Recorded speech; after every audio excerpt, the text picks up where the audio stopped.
I'm Amy, sex educator, sex and relationship coach, and co-owner of PurePleasureShop.com. I'm April, VP of the cutting-edge sex toy company Hot Octopuss, and I dedicate my life to the business of sex. We are on a mission to teach you how to have hot sex, deep intimacy, and how to make your own rules for who you are as a sexual being. Welcome to the Shameless Sex Revolution. Don't forget to head on over to our website at shamelesssex.com for more. And for 15% off of some of our favorite sex toys, use coupon code SHAMELESSPP in all caps at purepleasureshop.com. You are listening to a pleasure podcast. For more from our sex podcast collective, visit pleasurepodcasts.com. Well, hello, everyone. Hello, everybody. Welcome to the Shameless Sex Podcast. This episode is with Kat Nantz on healing through pleasure. She shared her personal story about how she used healing through pleasure, how she has a disability and was struggling with disability and still has this disability to this day, and how pleasure has really played a huge role in her healing, in her embodiment, and her ability to make choices for herself and to ask for what she wants and advocate for herself. I wanted to just add what you were saying about, yes, she had a ton of challenging surgeries in her life. And what resonated with me is that even if you're not in a situation where you have chronic pain or you have some sort of disability or ailment of any kind, even if you're a human on this planet, it's sometimes there's just challenges with your body that you have to overcome. And she has some great tips for kind of just relating that and getting out of your head, as we always talk about, and kind of healing through your pleasure. So it is a great episode. Y'all know, maybe you don't, we're part of a podcast network of a whole bunch of, well, maybe 8 or 9 of us, right? Of a sex positive podcast called Pleasure Podcasts. And we all got together and did our own sex tips for quarantine and made these little mini trailers, like 40-second clips. And we're going to, over the next couple episodes, share clips from these other awesome podcasts that we love. We all have a different focus, a different style. So we're going to give you little teasers, and we're going to play this clip from Sex Talk with My Mom. We love them. They're from the Midwest. It's so funny. They're so awesome. We've been on their show before. You're going to love this. They're great. So it's Cam and his mom giving you their sex tips for quarantine. Ready, set, go. Hi, I'm Cam Potter. And I'm Karen Lee Potter. And we host the Sex Talk with My Mom podcast. We are excited to answer the Pleasure Podcast's question of the month. What is our number one sex tip for quarantine? Mom, what's yours? I like the idea of Zoom sex with other people. What? What are you making a face for? Have you done that? As a matter of fact, yes, I have. No, you have not. Yes, I have. You had Zoom sex? Yes. With who? We're not going to get into this right now. There's only a 30-second clip. Oh my God. Do you want to hear more from my mother about her sex life? Do you want to hear more from my son about his sex life or lack thereof? Thank you. Check out the Sex Talk with My Mom podcast. That's good. I love it. I love them. They're the so best. entertaining, and the accents. I mean, I am from the Midwest too, but Cam's accent is so good. Remember when we were on their show? We were in West Hollywood, or we were in Hollywood at their studio, and I just fell in love with the both of them. They're great. It was like you were at home with your little Midwestern family. I know. I was. Oh, and they had a cute little dog, Gus Gus. So cute. Gus I know, Gus Gus. So sex question. I know we've got a sex question here. It's a longer one. We did narrow it down a little bit, but I thought all the information was important. So just so you know, it's a little on the longer side, but it's a good question. I see that. I'll have to practice my reading skills. And if we don't get a chance to answer your sex question on our podcast here, please feel free to tune in. We are doing Instagram lives every Friday where we answer your sex question live. And you can always email us at info@shamelesssex, or is it contact@shamelesssex? Either one. You can just both email work. us. Yeah. We'll check those. Amy's always on top of that. Just kidding. I am too sometimes. All right, let's get to this question. Me, a woman, and my boyfriend are in our early 20s and have been together for almost 3 years now. My boyfriend was diagnosed with scoliosis when he was pretty young and was given corrective surgery. He has pain when laying on his back and sitting for long periods of time. Because of this, our sex life has completely fallen off the map. His sex drive is rather low to begin with, but it's almost non existent because he associates pain with us having sex. My sex drive is pretty high, so I want more sex from him, but I don't wish to cause him pain. I get frustrated with him when we don't have sex at all, but I know I shouldn't because it's not his fault. Along with that is the fact it's hard for him to get aroused to begin with.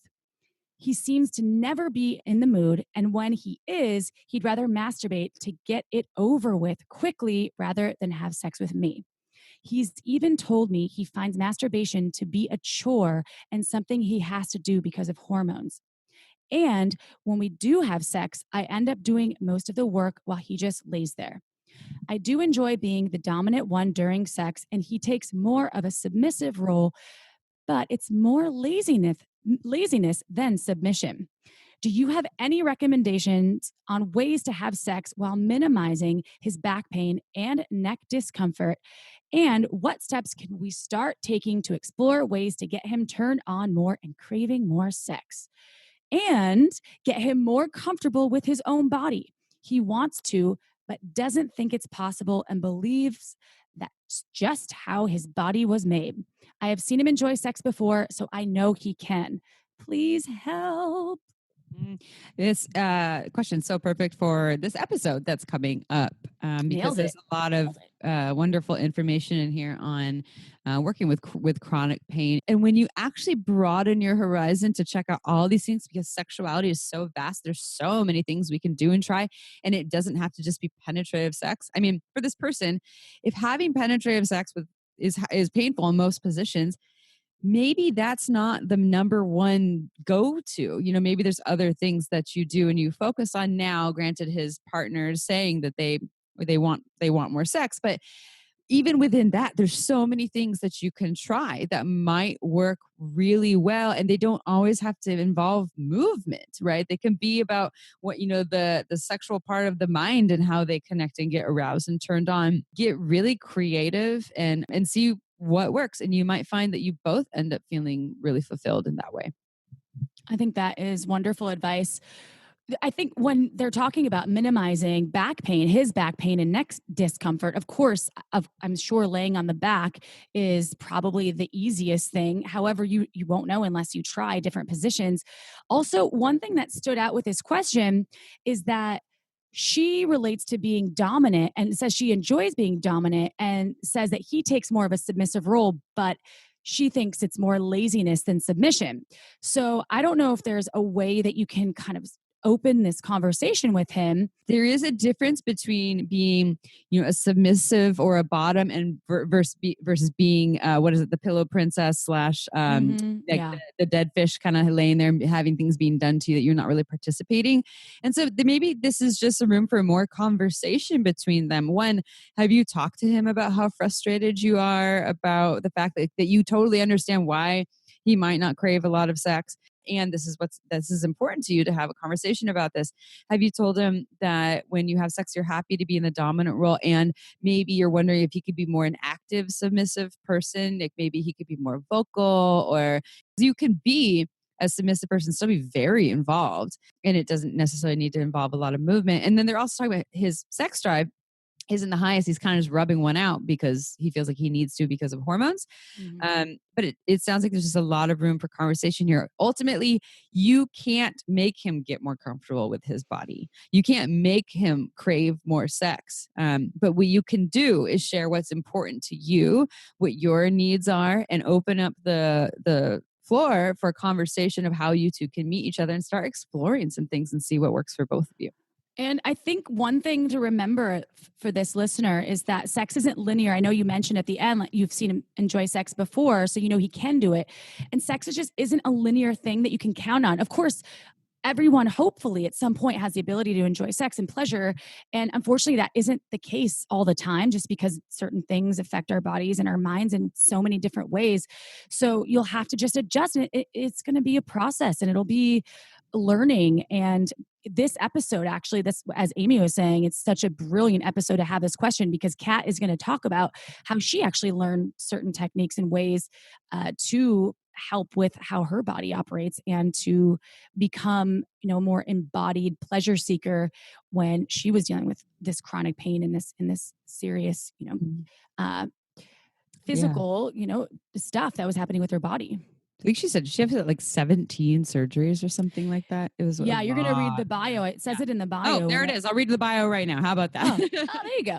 Thank you, listener. Hopefully that's helpful. And there's a whole episode that will probably help to support you and answer your question. So, a bio.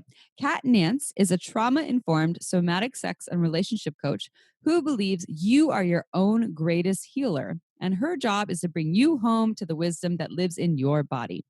After having 17 surgeries as a young child, spending years being led out of her body and being objectified in medical settings, she had a powerful realization that her greatest healing would occur when she landed in her body and listened.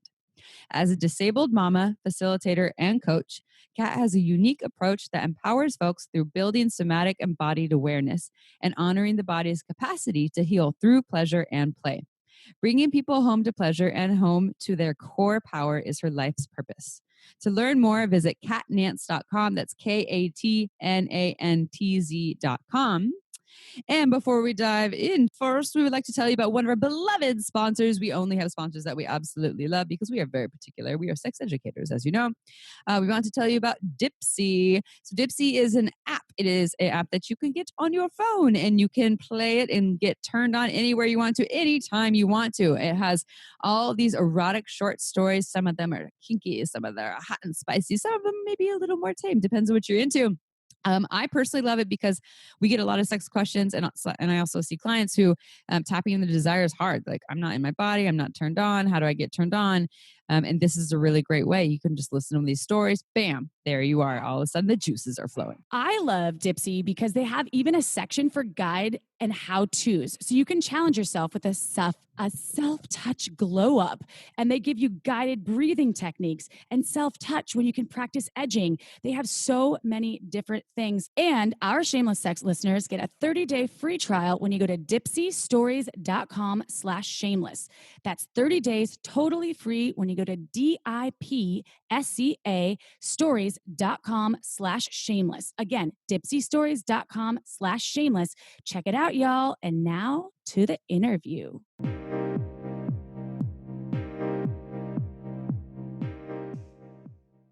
All right, everyone. Episode time once again. We are here with Kat Nantz, who I met at Sex Geek Summer Camp years ago. We were just talking about that in 2016, which is not happening this year in person because you all know what's going on. I believe Reed's actually doing a virtual version of it as we speak. But that was a fun experience. It literally is like camp where he wears like the tall socks with the short shorts, and people are all hanging out down by the creek and doing roasting marshmallows, and then it's a whole bunch of sex nerds. So there's other fun things going on. But we're super excited to have you here, Kat. We're talking about healing through pleasure, and we always start with kind of the same question. And yours is a little different here, but so in terms of the question, because it's specifically about how your medical trauma informed your journey. So if you could just start by telling us your story, how you got to be in this field of human sexuality, and how did your medical trauma inform your journey to becoming a somatic sex coach? Awesome. Thank you. Hello, and thank you for having me on. You're my Uber Lube. Yeah, I know. You love Uber Lube. That's awesome. I do, yeah. Actually, they started carrying it in the sex shop in Guelph because of my clients were asking for it for so often. So that was awesome. Anyways, okay. So what informed my journey into this work? Yeah, that is a big story. So I am going to talk a bit about medical trauma. So I'm just going to say that and give people a minute to prepare for that, for anybody that feels uncomfortable talking about that or hearing about it. I think the biggest piece for me was, I mean, when I was 4, I'll start with this. When I was 4, I was diagnosed with muscular dystrophy. And when I was 10, I started having surgeries on my legs and my feet. And at that time, I didn't really know what was going on in my body. I didn't really have a lot of information, just that something was wrong with my body, and I was going to start having surgeries, and I didn't really feel all that informed, which is true for a lot of things in the medical system.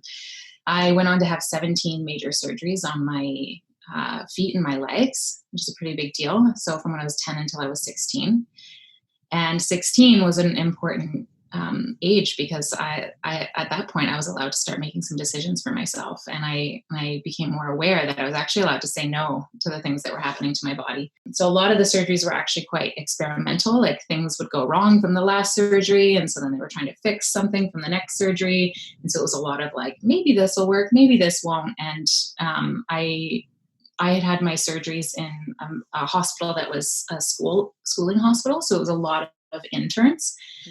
So every appointment there's like 10 like, very big people to me at the time, walking in the room and listening, and sort of what you would see on Grey's Anatomy, where there's like 6 people in the room talking about what's going on with the person. Anyway, so when I was 16, I had decided that I wasn't going to have any more surgeries, and I had decided for myself that I would stop, and I did. And for me, that was a big piece in the work that I do now, which is around like boundary work, and also choosing to just, pause and let my body have an opportunity to do some healing on its own. The next big piece for that, for me, was that I was dealing with a lot of chronic pain. It was quite debilitating at the time, and I was getting a lot of messaging from the doctors and from the folks in my life, the adults that I trusted, that my future was not going to be all that great, that I would, I'd be spending the rest of my life just managing chronic pain, that I would be in a wheelchair, that things that were just going to progress and keep getting worse than what they already were. And I just had this moment where I decided that that wasn't true for me, that it's like, that can't be the truth of my future. Like, that is pretty grim. And so at the time, my family had moved from one city to another, and I couldn't go to high school because it was in the middle of the year. So it was actually a really great opportunity for me. I had a few months where I could just start doing some inner work. And I had made the decision at that time that, I wonder what is on the other side of this pain, or I wonder what is possible in pleasure, instead of just, feeling like, if my body can experience this amount of pain, then there's a possibility for that amount of pleasure in my body. So I started doing yoga and meditating and just trying to soften the way that I was with my body and listen in and hear what it was saying. And I went from not being able to walk, and then within a few months being able to go off of all the medication that I was taking, and being able to walk again, and feeling alive again. So for me, that was the sparking moment, that I had no idea that I was going to do this work, because I didn't know it existed. I didn't know that anybody did this kind of work. So, but that's definitely the defining experience in my life that let me know that pleasure is also a place that we can heal, and that there's a lot of possibility in that.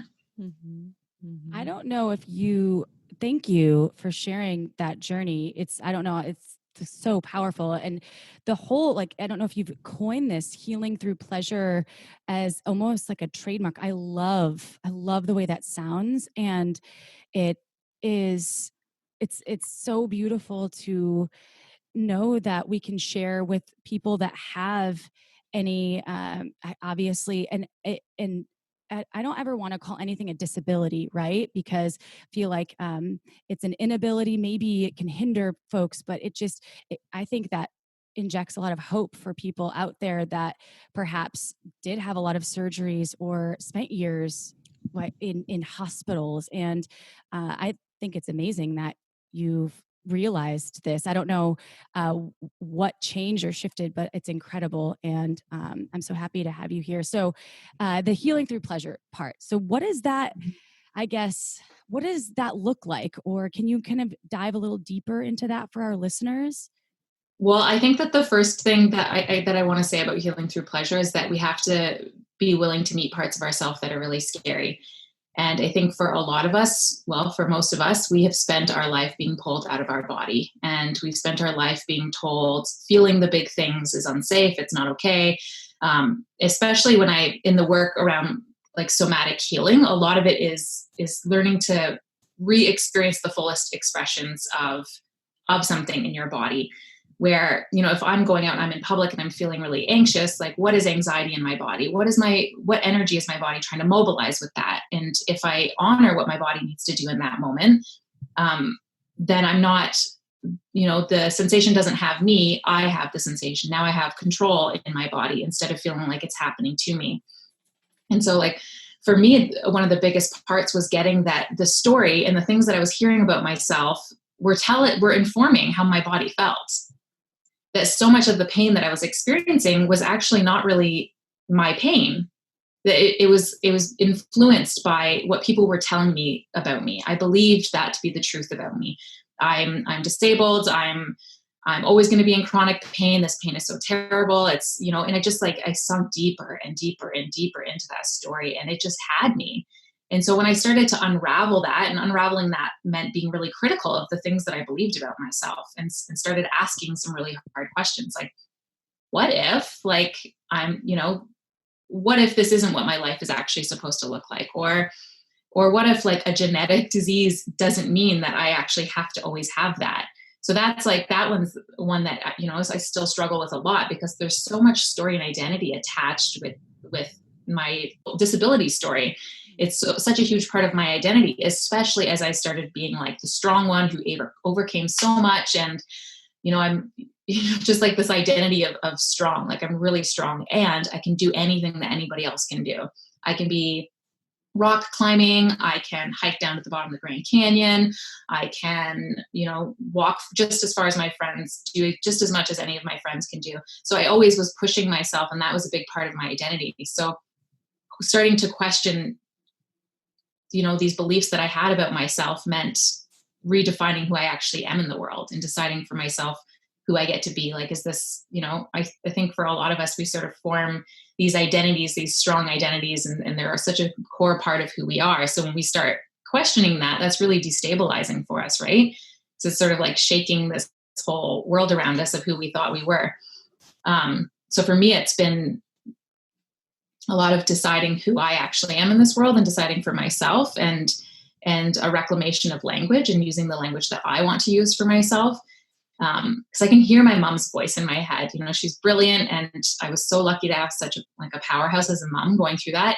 And she's so attached to that story of like me being disabled, her being disabled, and this being like something that our family's just always going to have. And the struggle is it's so part of the identity for her.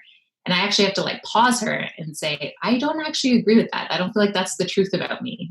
So like, please don't say that to me, because that's not true for me. Did she consider herself to be more of like a victim of this thing, and kind of tried to like have you in that? Or was it something else, or it was just an identity, like she identified with it?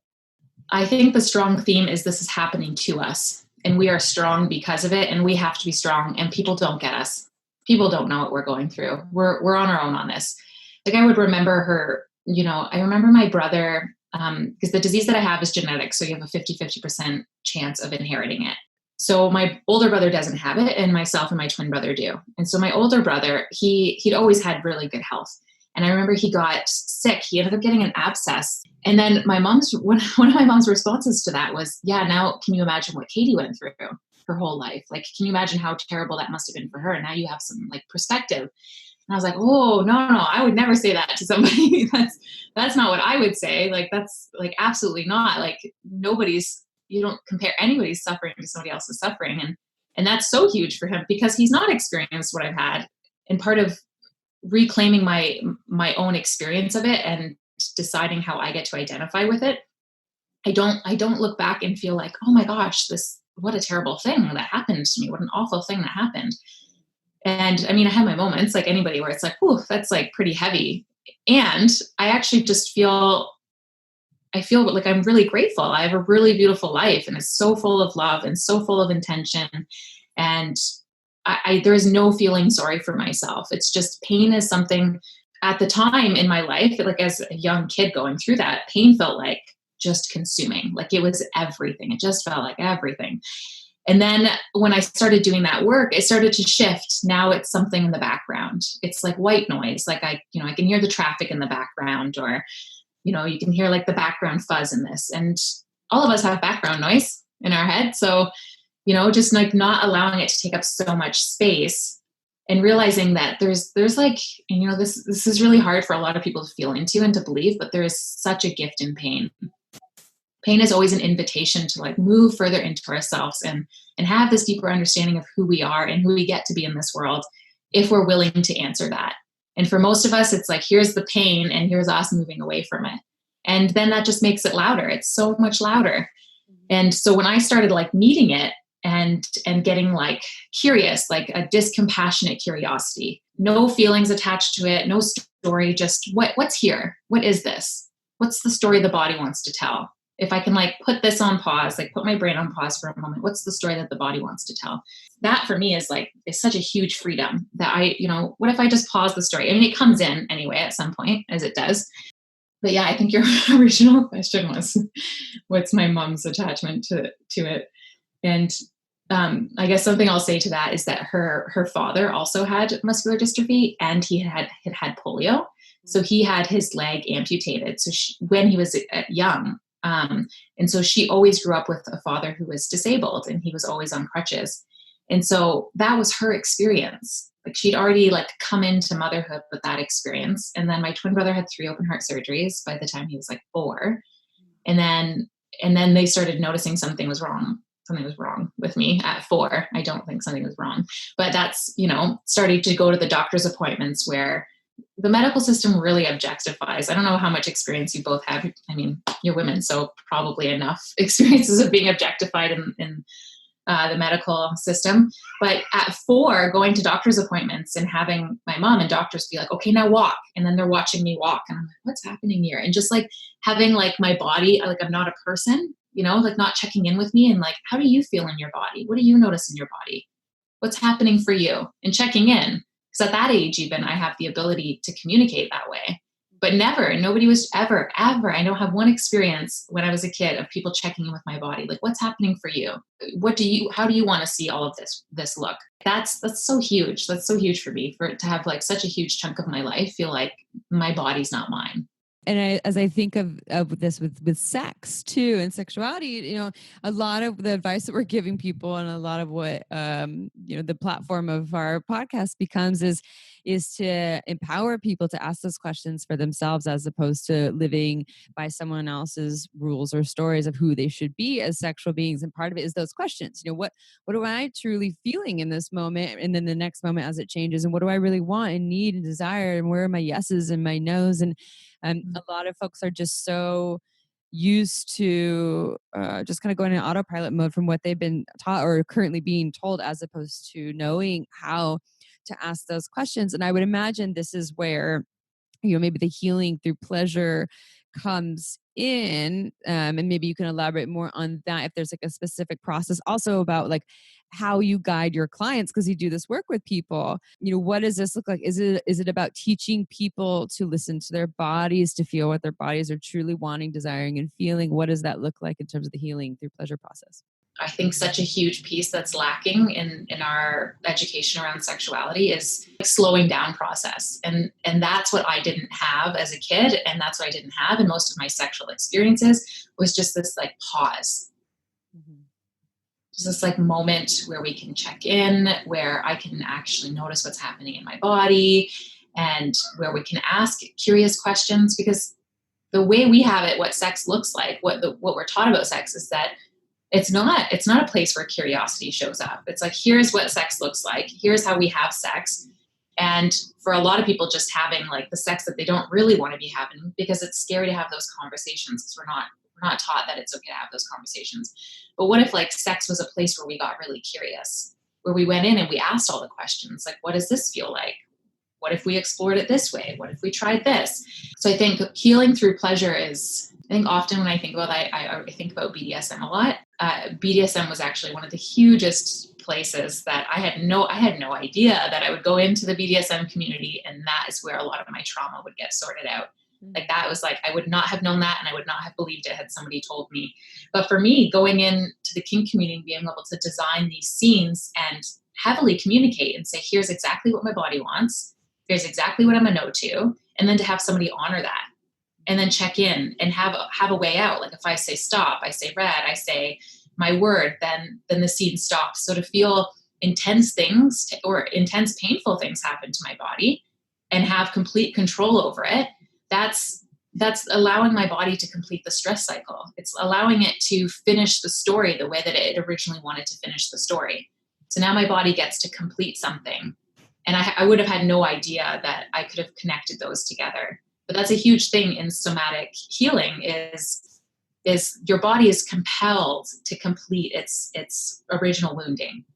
And so we are always putting ourselves in situations, in relationships where these opportunities arise. It's why we say, I'm always attracted to the same people and I always end up in the same relationships. And why does this same thing keep happening? Yeah, that's great. That's our really, really like brilliant bodies putting us in relationship with people who are going to have us confront those things.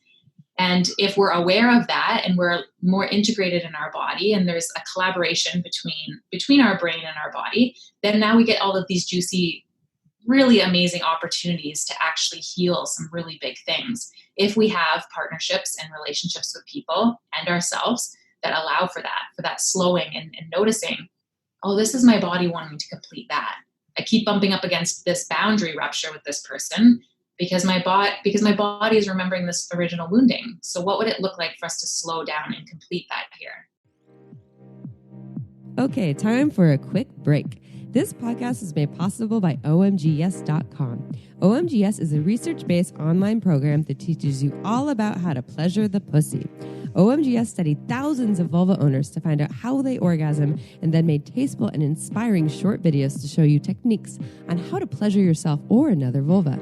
I've been recommending OMGS to my clients for years and has changed their lives. So for all you vulva owners or vulva lovers out there who may already be having good orgasms and you want to take it to the next level, or perhaps you want to explore more variety in your playtime, OMGS will have something just for you. With 2 seasons, one all about internal and the other all about external techniques, it's better than any book or DVD money can buy. To learn more, visit omgyes.com/shameless. Our listeners get $5 off. Check it out. This podcast was also made possible by Uberlube. It's a luxurious silicone lubricant great for all kinds of sex. It's less likely to throw off the pH than most other lubes, and there are hundreds of doctors who recommend Uberlube to their patients, whether they want to make their hot sex even hotter or for folks who are experiencing dryness. You never knew lube could be this good. So whether you're an avid lube lover or you've never used lube before, Uberlube is right for you. It has no flavor, no scent, and feels absolutely amazing on the body. Uberlube has endless uses. I use it to tame my hair frizzies, to prevent chafing, and I even put some in my mouth right before an oral sex session, and it totally ups my blowjob game. Oh, and the bottle, it's gorgeous. It's totally discreet and looks more like a beautiful cosmetic product, so you can even leave it on your nightstand shamelessly. To learn why we think it's the best lube on the planet, check out uberlube.com. Use code shamelesssex and you get 10% off and free shipping. That's uberlube.com. Go check it out. And now back to the show. I think exposure is huge. Honestly, I think we've been exposed to very limited experiences of what sex actually looks like. So I think the exposure aspect is actually really huge. So for me, going into the community, and that's not accessible to everybody, depending where you live, depending on, you may have social anxiety or just not interested in meeting people yet or not there. But for me, it was going into the community and seeing, this is what people are getting up to. Like people are like just playing out whatever thing that they can make up in their brain, and somebody else wants to do it. So I think a lot of things that are tied into our sexuality, we feel so much shame around. Like, I'm the only one who thinks this. It's so weird that I fantasize about this or that I have a desire for this. I must be the only one, or else I'm just a weirdo like the other weirdos. And yes, you are a weirdo in a great way. But when you go into a space and you see people very, very unapologetically just like claiming exactly what they want, then it feels like you're a kid in a candy store, right? You get to just start being like, oh, I would love some of that, and I'd like to try some of that. And so, for me, it was going into a community where I got to go to play parties, and play parties, for those who don't know, are places where you get to go and have like BDSM scenes, and lots of different people are playing out their fantasies in different ways, and you get to see it or not see it if they're in a private space. But for people who aren't interested in that, I think, researching different things and watching different types of pornography if they're comfortable with that, or getting into different communities and asking people like, what are you into? What desires do you follow? And just getting like a bigger, more holistic picture of what sexuality actually looks like.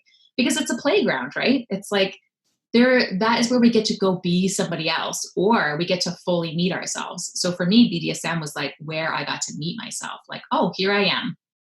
And like push those edges. And so that's part of the pain for me too, is like playing in my own body and seeing what edge can I push, and not push through, not force myself, not endure, but where is my actual edge where I can like push my amount of pleasure or pain. So for me, like pain can also be very pleasurable. So what is the edge for me? And then in choosing to meet myself there and see what my body's capable and see what I'm capable of. So in terms of working with clients, it's a big slowing down. So we're pausing and we're trying to build like emotional and body intelligence. Like, what do you already notice in your body? Because a lot of people who come to me, pleasure doesn't actually feel accessible. They've experienced some sort of trauma, whether that's sexual or otherwise, that pleasure feels a bit inaccessible. And for a lot of them, they're in relationships often with people who love them a lot and are wonderful people, but they're often experiencing boundary ruptures with them because we don't think about this, right? We have a partner who's coming in hot with a lot of energy. So the person who has more spontaneous arousal, and then somebody who's like a bit cooler and needs a lot more heat externally to feel that arousal, and which is responsive. And that's often a place where boundaries are pushed in a way that is really harmful to the relationship and to trust in the relationship. And often a place where we think like nobody's doing anything wrong. Like that's totally okay, because a high sex drive is really great. Like if you're the person who wants more sex, that's better. And the other person should come meet you where you're at. And so if you're for any reason in your life experiencing less arousal, or that's just your normal state, now all of a sudden there's shame. So now I should put my body in positions that it doesn't want to be in. I should have sex because my partner wants to have sex. I should just do that. And every time we endure like that, that's a betrayal in our own body. Not something we're choosing to do, not like you're bad because you betrayed yourself, but those are moments where our body's asking us to listen, to honor the boundaries, and we don't. And so with a partner who's coming in really hot and us not feeling that, all of a sudden, like we're retreating more and more and more. And so our body experiences that as a rupture in the boundary. And so that's something that gets played out so often that I see as soon as clients come in, they start talking, and I'm like, yeah, this thing is like one of the most common things that I talk about with my clients. Mm-hmm. And that's really interesting to me because I also am hearing a lot in the background with that around what people are taught about sex. Like we don't have conversations with the body. We have conversations, up here in our head. So if something's not working, we keep having the same conversation on loop. Do you know those ones? Mm-hmm. It's like with your partners, it's like we have this same fight on repeat. Right. And so a big thing that I do in the slowing down is like, let's pause and let's see what conversation is happening in the body. What was already said? What conversation happened in your bodies within seconds when they met before you even started putting a story to that?